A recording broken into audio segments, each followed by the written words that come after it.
ګرانو کتونکو السلام علیکم. زه محمد سلمان همدرد د حق غږ پښتو چینل خبري لنډیز کې ستاسو کوربه اوس تاسو پام را اړوم د مهمو خبرونو لنډیز.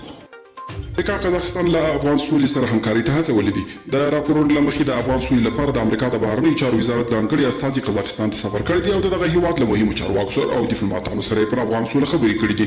ایران وايي په نږدې راتلونکي کې د ایران د اټومي مسالې حل ناشونی بریږي. د وین په مذاکراتو کې د ایران استازي عباس عراقچي وايي له امریکا او پنځو نورو هیوادونو سره د ایران خبرې روانې دي، خو تر دې دمه د ډیر داسې مسایل شته چې بحث ته اړتیا لري.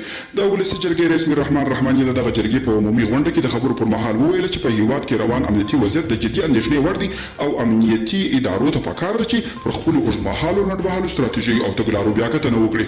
او په پکتیا کې د روانو جګړو له امله د بشري ناورین ویره رامنځته شوې ده.